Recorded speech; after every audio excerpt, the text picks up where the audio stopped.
मेरे ख्याल में खान साहब जो है वो एक वजीर आजम के तौर पर 5 साल पूरे नहीं कर सके। ओए होए!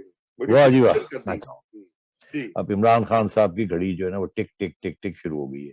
जैसे पहले नवाज शरीफ साहब की टिक टिक टिक टिक शुरू होती थी, अब इमरान खान साहब की घड़ी टिक टिक टिक शुरू हो गई। खिदमत में हाजिर हूँ। जो चीफ ऑफ आर्मी स्टाफ और वज़ीर आज़म पाकिस्तान के दरमियान जो खटपट की खबरें इतलात हैं, अब उनकी तस्दीक जो है, जिस तरह कल थोड़ी सी तस्दीक हल्के फुल्के अंदाज में फवाद चौधरी साहब ने भी की, और फिर बहुत से सहाफ़ी जो हैं वो भी इस तरह की खबरें आपको दे रहे हैं कि जनाब के फड्डा बदस्तूर कायम है।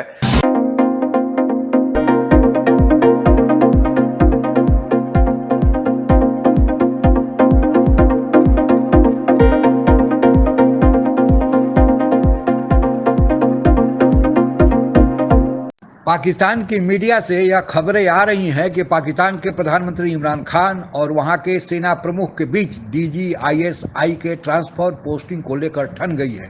विवाद तो पहले भी था पर पर्दे के पीछे था, अब यह खुलकर सामने आ गया है। इस पर कुछ और चर्चा इस वीडियो ब्लॉग के अंतिम भाग में करेंगे। उसके पहले आइए सुनते हैं पाकिस्तान मीडिया की इस पर प्रतिक्रिया।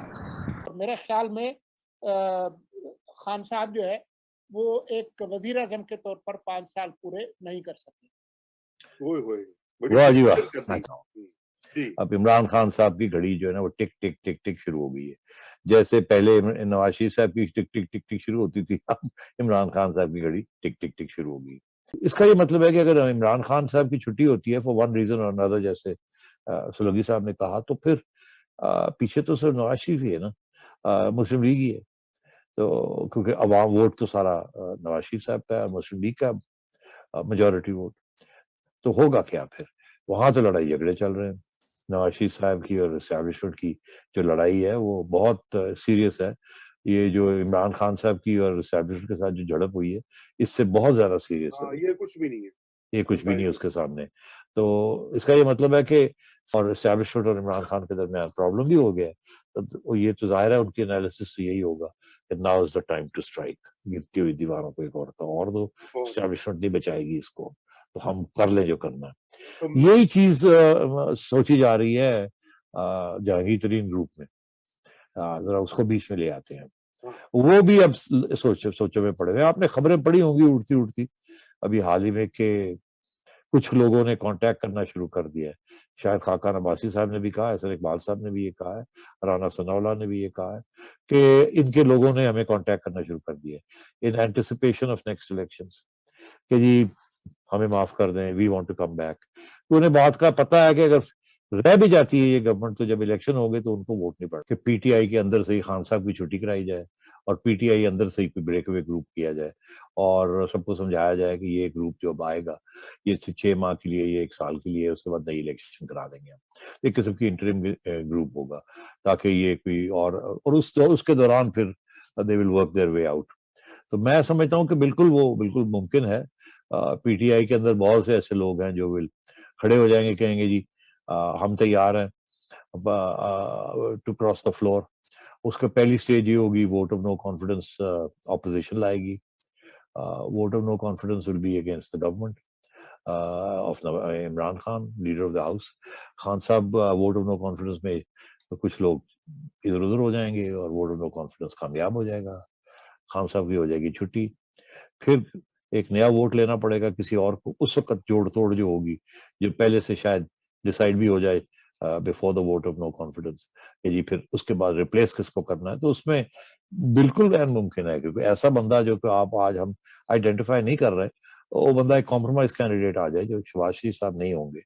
वो कॉम्प्रोमाइज मगर शहबाज शरीफ साहब की अप्रूवल होगी।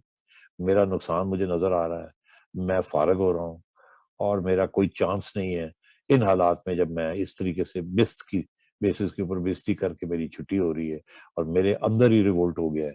तो बेहतर ये है कि मैं असेंबली को डिसॉल्व कर दूं और नए इलेक्शंस कॉल कर लूं।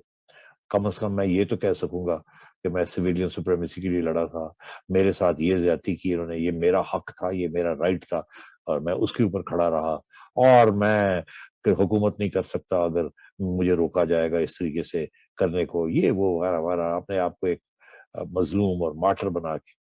जाहिर है that is a better option for him than all other options.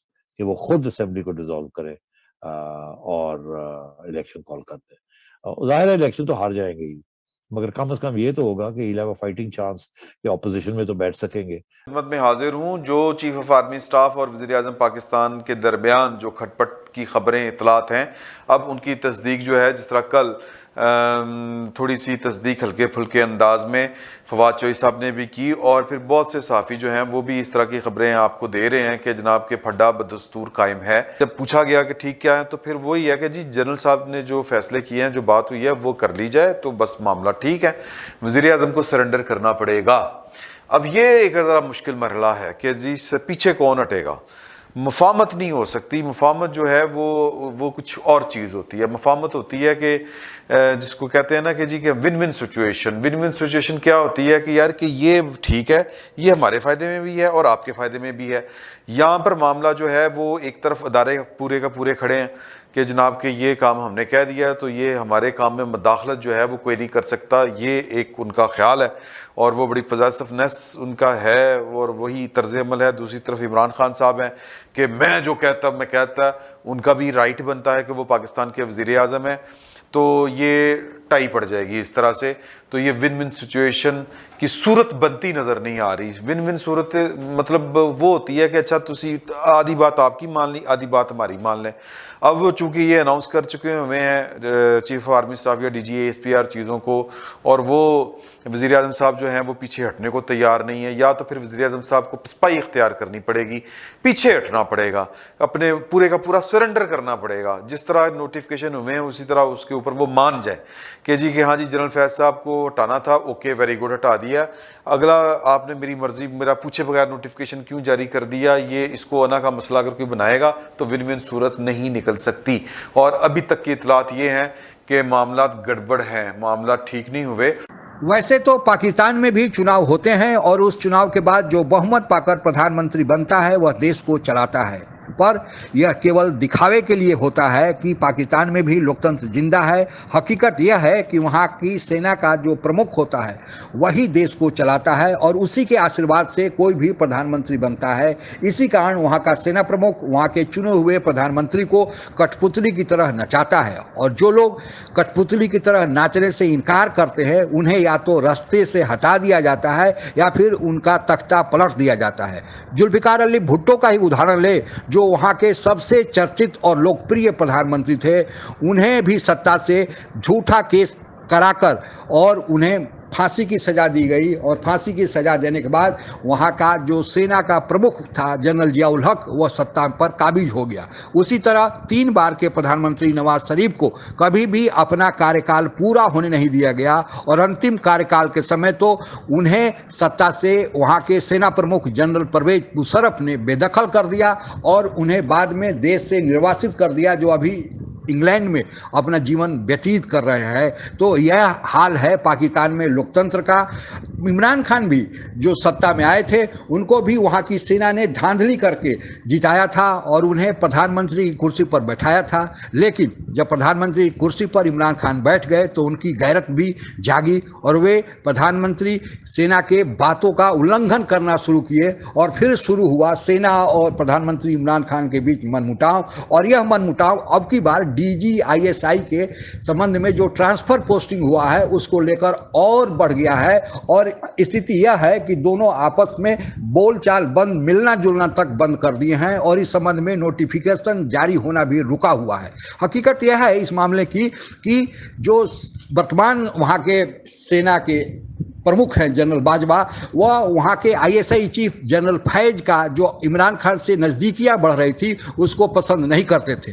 General Faiz सेना में वरीयता क्रम में 4थे नंबर पर हैं, पर वह जनरल बाजवा के बाद सेना प्रमुख बनना चाहते थे। 3 लोगों को उनको बीच से हटाना पड़ता, और बीच से हटाने के लिए उनका मददगार केवल वहाँ का प्रधानमंत्री इमरान खान ही हो सकते थे। इसलिए इमरान खान के लिए वह सारी हदें पार कर दिए थे जो जनरल बाजवा को पसंद नहीं था। इसलिए जनरल बाजवा ने जनरल फैज को हटाकर अपने पसंद का DGISI लगाया और यहीं से मामला आगे विवाद की तरफ बढ़ा और यह मामला और बहुत आगे बढ़ चुका है। लेकिन प्रधानमंत्री इमरान खान को जब सेना की मदद से सत्ता में आए थे उसी समय सोचना चाहिए था कि जो मदद कर रहा है वह उसके बदले में कुछ रिटर्न तो मांगेगा ही, जो जैसा करेगा वैसा भरेगा। उन्होंने गलती किया, सेना के मदद से बहुमत नहीं था लेकिन बहुमत सेना ने बनवाया, सरकार पर बैठाया, तो फिर सेना के इशारों पर तो उन्हें नाचना ही होगा। आज के लिए बस इतना ही। जय हिंद। आप अगर हमसे जुड़ा रहना चाहते हैं तो कृपया मेरे चैनल को सब्सक्राइब करें तथा बेल आइकन भी दबा दें ताकि नई वीडियो की जानकारी तुरंत आप तक पहुंच जाए। धन्यवाद। जय हिंद।